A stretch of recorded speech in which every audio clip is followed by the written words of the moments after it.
Hi Taurus, welcome to Sweet Tea Astrology and Tarot. I'm glad that you've joined me.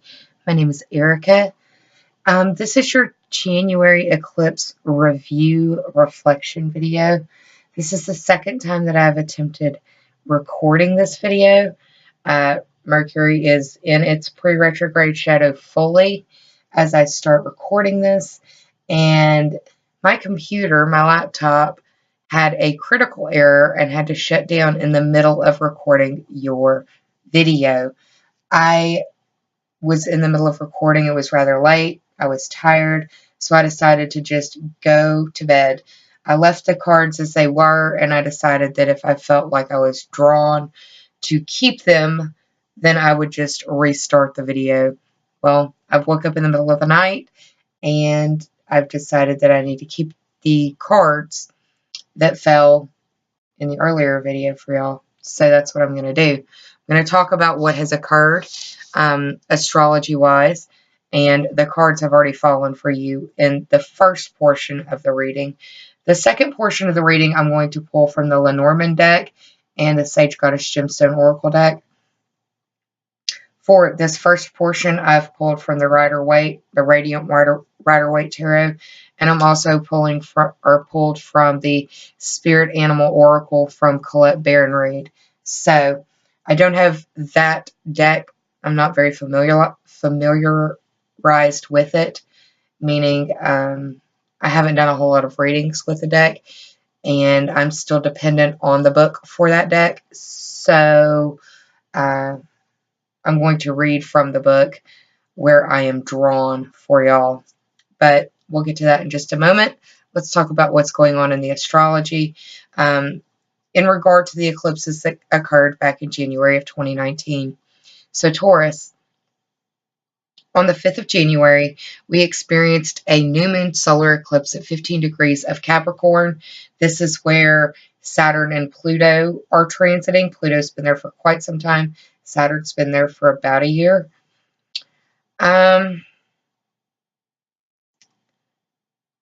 As well as Saturn and Pluto being there, because it's a new moon solar eclipse, the sun and the moon were also in Capricorn. Lots of focus on the house of Capricorn, especially for this new moon seed. A new moon solar eclipse is like a new moon on steroids, so you are probably feeling the impetus or the need for change in some area of life, especially attributed to the 9th house. Now, this is for Taurus, but I implore you to check your sun, moon, and rising signs for more information about what is going on. Another thing, I've also learned in my studies that if you don't have a planet or an angle that is very close in orb being hit by the eclipse, that it's about a 3-month gestation period before the lessons start to show themselves. So that's why we're talking about it now. And I wasn't around in January to give you all the information. So this is kind of a Mercury retrograde reflection and review as well. So yeah, this new moon solar eclipse for you, Taurus, happened in the 9th house. The 9th house is traditionally the house of Sagittarius, and this is the house of higher education. It is higher-minded, big-minded ideas. It is the study of foreign languages. It is the study of metaphysics, astrology, religion, psychology, legal system matters. It is like going to university. It's your worldview expanded through study or travel. It is long-distance trips and adventures and questing. It's also foreign people, foreign places, foreign things, and foreign language. Now, this solar eclipse was sextiled by Neptune in the 11th house. Neptune and Chiron are in the 11th house at the time of this eclipse. And the 11th house is the house of Aquarius. It's the house of your social networking, and this is something that you can do online or face-to-face. If it's face-to-face, then it's a team, membership, group, or association that you belong to. You may have a membership card. You may have to pay membership dues. You may have had to sign up for something or have certain qualifications or meet certain standards to be a part of said group. Doesn't have to be for everybody. I see that especially in today's world, that it would be probably more online than face-to-face, but it still covers both of those things. The ninth house sextiled by the 11th house, I see this as wanting to learn or wanting to expand your world view through study or travel. And one of the best ways to do that in today's society is by learning on the internet, going online and learning about something, either through YouTube or doing your own personal research. A sextile is an easy flow of energy. It speaks to the energy between the planets being 60 degrees apart. And this also is a representation that it's a new area for growth that is opening up. It also indicates that it can bring ease between the planetary energy, and it can also introduce helpful people to you. So that ninth house of your worldview expanded through study or travel being impacted by the house of social networking, online or face-to-face, it's like you're going to be brought helpful people, helpful situations, and ease of energy through 11th house endeavors for the ninth house focus. The Sabian symbol for 15 degrees of Capricorn reads, school grounds filled with boys and girls in gymnasium suits. You can delineate a couple of different things from this Sabian symbol. We have school grounds. The school is actually an institution of learning. For some of you, it could be higher learning. But the school is represented in the 12th house as an institution of learning, but institutions are also like hospitals and sometimes prisons or jails.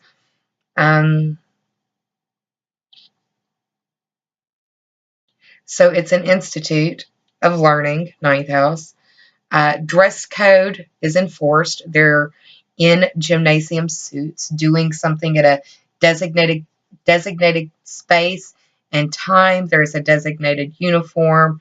All very Capricorn, Saturnian principles. The fact that the school has boundaries, school grounds, you know where they are, you know where the demarcations are, usually by a fence or some sort of border. That is, again, very Saturnian. In the school, reflective of, even think of like a school of fish, Pisces. So that's how I like to break up the Sabian symbols, because you can learn some things just from the energy at play and what's going on in the Sabian symbol, indicating that you may be learning new things through helpful new people. So I took the deck, shuffled it in the other reading that was interrupted so rudely by an error and a forced shutdown. The bottom card of the deck was the Ace of Swords. The aces are potential. The swords deal with air sign energy. That could be Gemini, Libra, or Aquarius. The sword is also tied to like logic, reason, thinking, problem solving. The Ace of Swords deals with clarity, victory, power. It could be cutting to the heart of the matter. The victory is tied to the crown at the very top. There could be some potential for mental growth or victory in overcoming mental issues for some people. And that would be like for a very small group, but still nonetheless, it's there. I'm going to speak to it. The first card in the top three for clarity in this reading is the Queen of Cups. I see this as the 11th house Pisces energy of the solar eclipse. The Queen is an influential individual. This could be like an influencer on social media or an influencer on YouTube, somebody that you know through the internet who is popular and possibly teaching things. Could be that you're inspired by this person. It could be that you are the person doing the inspiring. She, and I say she because it's a queen, she is calm, intuitive, and compassionate. The cups are associated with water sign energy. That can be Cancer, Scorpio, or Pisces. I'm attributing it to Pisces because we had the sextile to the 11th house, and that is where Pisces is for y'all. Individual is able to see to the heart of a matter without necessarily knowing how they know the details. Some of y'all may actually be like reaching out for astrology / tarot reading services that help you get to the heart of matters or to the bottom of things. The second card in the top 3 for clarity is the Queen of Pentacles, and I see this as the Capricorn portion of the solar eclipse because the pentacles are tied to earth signs. Taurus, that can be you, Virgo, or Capricorn. I see this as the sextile, the harmonious exchange of energy and ideas between the 9th and the 11th house, coming out in this reading literally as the cards. Again, the queens are influencers. They are influential individuals. They have a means of getting people's attention and persuading them to see it from their perspective. The Queen of Pentacles is down to earth. She can be maternal. I do see her sometimes as a card of pregnancy. If it is not actual pregnancy, then it is like the theme of manifestation, using this 15-degree new moon solar eclipse as a seed in that area of life for the 9th house. Maybe you're wanting to learn more about this stuff, so you're deciding to study it online. The focus is from the postures, both of the queens are looking to the past. And that's what we're doing in this reading right now, is looking to the past and talking about it. Final card in the top 3 for clarity is the Knight of Cups. The Knight of Cups, the Knights are associated with motion or movement. I also tend to give air sign tendency to this Knight of Cups, meaning that they could be like emotionally, they have a high emotional intelligence, or the fact that there is just some strong air sign in some of these cups. Knight of Cups individuals, the wings are representing motion, but I also see the wings as air sign influence. Cups, again, water sign, Cancer, Scorpio, Pisces. This is an emotional, like someone who is emotionally moving. They can be charming. It can be romantic. It could be that some of you have met someone. It could be long distance, and then you decide that you want to get to the clarity or to the heart of the matter, so you decide to reach out to somebody like me. I'm not saying me, but somebody like me, or even watching free videos like this to get a better idea as to what could be going on underneath the surface that you're not able to fully see about. Because the directionals between these 3 cards is this focus is in the past and this focus is in the future. And these two are like being still, and this is a mover and a shaker. So it's like 2 opposite ends of the spectrum, and you want or need some clarity in one way or another.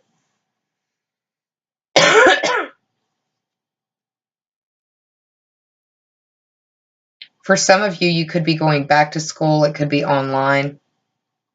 There was a goal that wasn't reached because of certain things that got in the way, and now you want to move on what you didn't complete or what you didn't finish. Using this as a time to revisit an area of learning or an area of travel, an area of mind expansion in one way or another. Now, the Animal Spirit Oracle card that I pulled for you from the Colette Baron Reed deck was the Starfish Spirit. It reads, be open to infinite possibility. It is the 59th card of the deck. 9 plus 5 is 14. 1 plus 4 is 5. That speaks to the 5th house.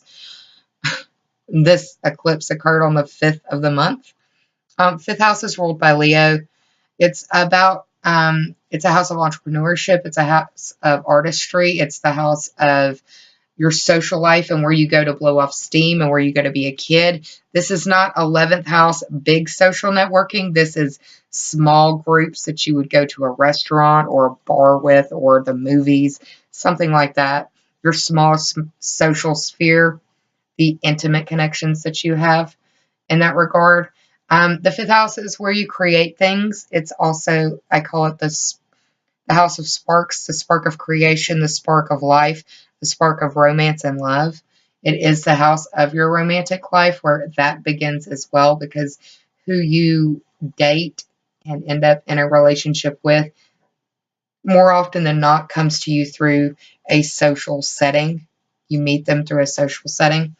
So for the Starfish Spirit, the Oracle message reads, Spirit is the source of opportunities beyond your wildest imagination and ensures endless possibilities are available. At this time, Starfish Spirit urges you to stretch past the limits of your everyday preconception and comfort zone to dream of bigger things and imagine with even greater hope and faith. The protective message reads, when cynicism says no, Starfish Spirit says 1,000 times yes. Are you willing to entertain the new possibilities? Are you limiting your goals in order to be realistic and cutting yourself off from the power of dreaming big? Let go of your rigid beliefs about what is possible for you, and let Starfish Spirit inspire you to be open. Open your heart and your eyes to what Spirit has available for you. Now is the time to stretch beyond the familiar and unfurl yourself, for you are meant for more than what you are imagining for yourself. Spirit wants the best for you and will support you in achieving whatever intention you hold most dear. I think that's pretty inspiring. And I think that with the sword, with the Ace of Swords, it's asking you to get clear on what you want, what is worth your energy, what is worth your time, what is worth your emotions, what is worth pouring your heart into, and what is no longer. And I think that, well, one, you probably already have a really good idea about what I'm talking about before I even pull the Lenormand deck to shuffle. Let's talk about the total Blood Moon Lunar Eclipse that occurred for us on the 21st of January. This was at 0 degrees. This was a total eclipse of the heart. I've said it before, but this is a total eclipse and a total reset of the heart. Now, I was talking about the 5th house, talking about Leo, kind of tying in the Starfish Spirit numerology. And what's interesting is that Leo rules the 5th house. And we were just talking about 5th house stuff. And we had a total eclipse in the house of Leo. For you, Taurus, this is the 4th house. 4th house is the house of your home and family, roots, stability, and foundation.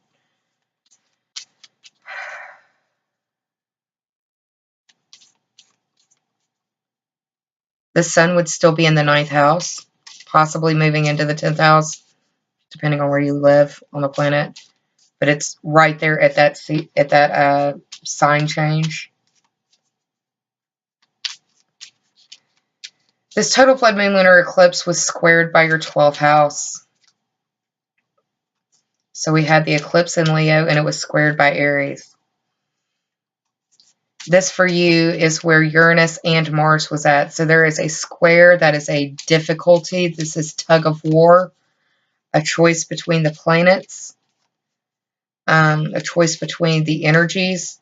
A square is a hard aspect, and the planets are 90 degrees apart. 4th house and 12th house. 4th house, home, family, roots, stability, foundation. 12th house is karmic. It is self-undoing. It is secrets that you keep from yourself and secrets that you keep from others. It is the dream space. It's nebulous. It's hidden. It's escapism. It's illusion and delusion. So what's going on in that 4th house? Where have you been deluded? Where have you been eluding? Where have you been escaping? Why have you been escaping? I have a Taurus moon natally, so I can answer this personally for me. But what has been going on for you in between that area of the 4th house and the 12th house? Because in the 4th house, the eclipse gave you a new perspective on the 4th house. The eclipse gave you a forced new perspective. And that force was from the 12th house. So it could be that there was some hidden stuff about the family coming out. It could be that it's secrets that you've kept. It could be secrets that other people have kept in the family. It could be addressing familial addiction cycles. And that could speak to many different things. Yeah. It could just be dealing with like family karma.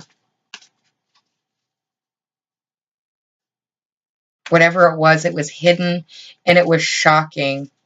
And it could have like really, really, really pissed you off.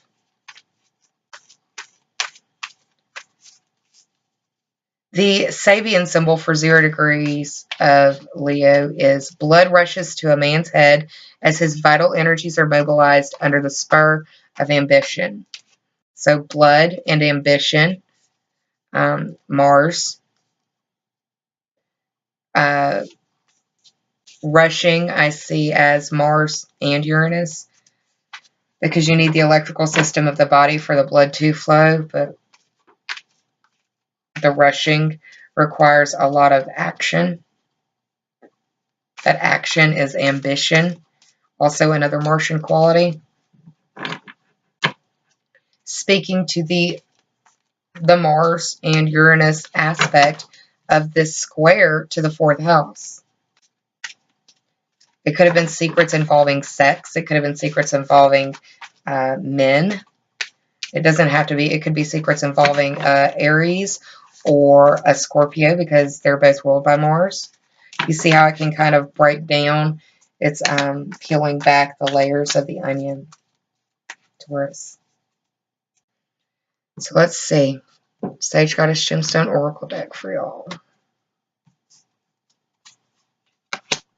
I'm going to grab a sip,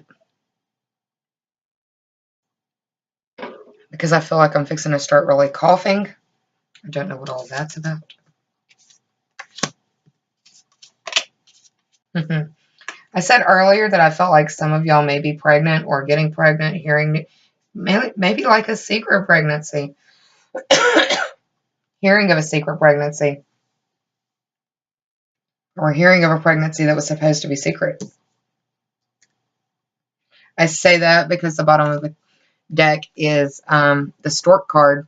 The Lenormand deck reads differently than the tarot cards, but I like to use them because they are rather informative and can give different messages just depending on what's going on. The Stork card is the 17th card of the Lenormand deck. 1 plus 7 is 8. That speaks to the house of Scorpio. I did bring up Scorpio just a second ago. Stork deals with themes of like a baby, a birth. It's also movement, pregnancy, change, migration. It can be associated with the Queen of Hearts. In the tarot deck, the hearts deal with the cups. This is the Queen of Cups cards in so many ways. And what do you know?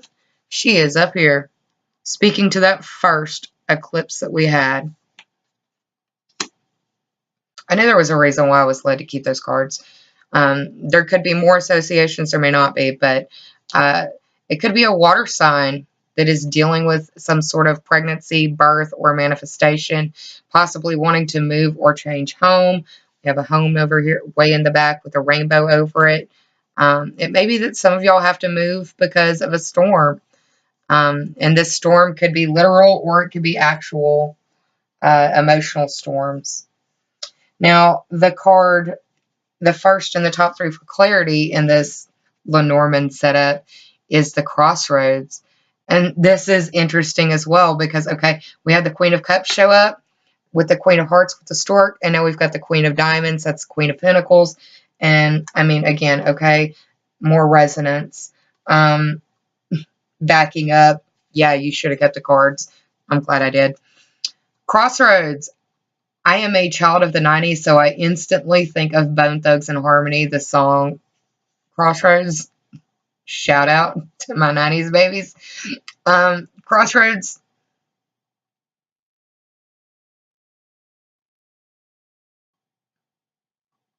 This is like, this is a literal crossroad. This is an option. This is a choice. This is the 22nd card of the Lenormand deck. 2 plus 2 is 4. Speaking to that 4th house that had the square in it. The square could also be coming from some sort of means of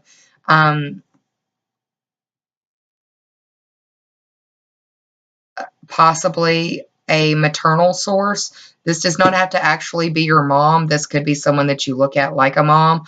Or if you are a mom, this could be like your children looking at you, or your children coming to you with a situation of the crossroads or a choice. Again, we have the association with the Queen of Diamonds. Queen of Diamonds, that is the Queen of Coins or Pentacles. That is maternal, down-to-earth, influential individual. It could be that this person is at a crossroads between... It's like, for those of you who have come up pregnant, popped up pregnant, you have a choice to make. And that's all that's being said. You have a choice to make. And the card that is next to it is the mice card. So there is anxiety about this choice. The mice deals with stress, deterioration, anxiety. The mice is the 23rd card of the Lenormand deck. 2 plus 3 is 5. That speaks to the 5th house. That is traditionally the house of Leo. It also could be tied to the solar eclipse because that occurred on the 5th. It's like some of you are, it's like the seed is fertilized on the 5th, and you may not find out about it until the 21st. Miss your first cycle, that sort of thing. The awareness is brought to you.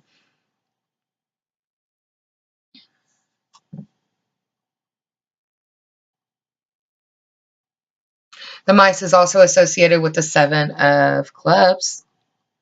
7 of clubs is the 7 of wands. The number 7 is associated with the theme of faith. Wands are fire sign energy. That's Aries, Leo, or Sagittarius.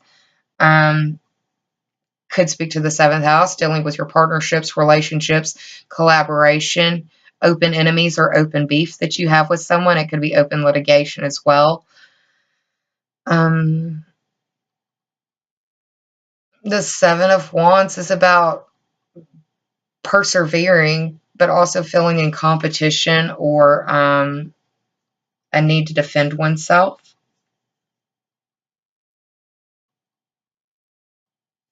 I need to defend oneself.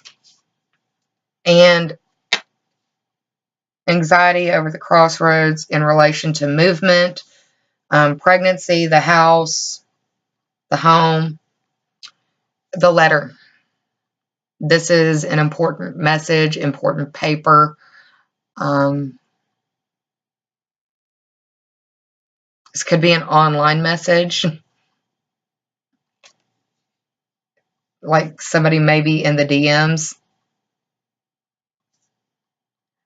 Mercury retrograde could be showing this to you, or you could be reflecting on it as well. The letter is the 27th card of the Lenormand deck. 2 plus 7 is 9, speaking to the eclipse that occurred in the 9th house. So again, it's like the seed is planted, the seed is fertilized at the beginning of the month, and by the end of the month, there is understanding of what is going on or what needs to change. 9th house. It's your worldview expanded through study or travel. It is, for some of you, I see it as like long distance internet connection. For For some of you, it could be like a high school sweetheart trying to get in touch with you or something like that.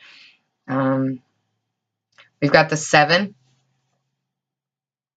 of spades. The 7 of spades is translated to the 7 of swords in the tarot. 7, again, theme of faith. Swords are air sign energy. That is Gemini, Libra, Aquarius. And the 7 of swords is a card of betrayal. It is a card of deception. It is a card of theft or feeling duped. It could be that you signed a contract on a home, and for whatever reason, the lease is coming up and you don't know which way to go, if you should re-sign. You know that there are things that are coming up or being shown to you that it's probably not the best of deals, but you don't feel like there's very many options left for you.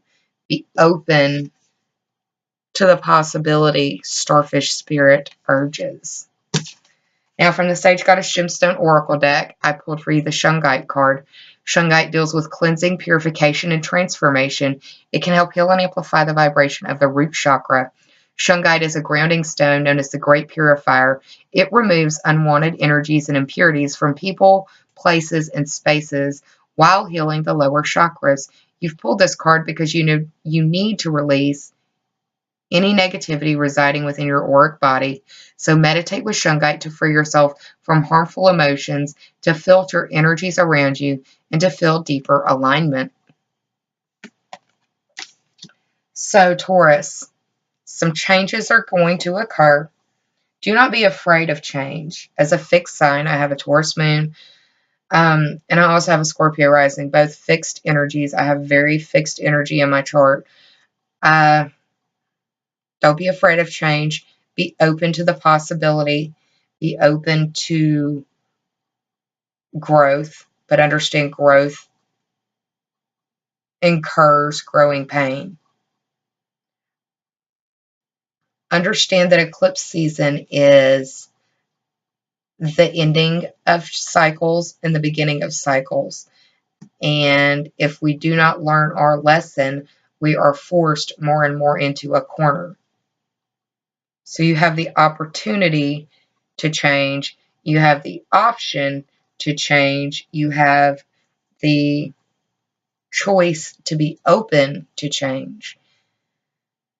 And understand that whatever is coming, that this too shall pass. Stay grounded in your emotions. Stay grounded in your finances. Don't let anybody come in and try to sweep you off your feet. If it's too good to be true, do your homework and protect yourself. That's what I've got for you, Taurus. I do hope you're well. I'm sending you a lot of love.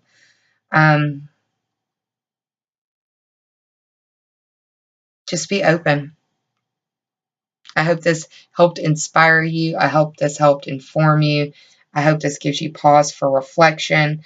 I hope that it uncovered some hidden things for you. I hope that I was clear for you. And I'll be working on the April series very soon. I want to get this out to you first, so thanks for hanging around, y'all. And I hope I sound better in this video. The last series was really rough. I apologize. Not using that microphone. I actually threw it away. All right. I'm going to see y'all next time. Take care. I love you. Bye, Taurus.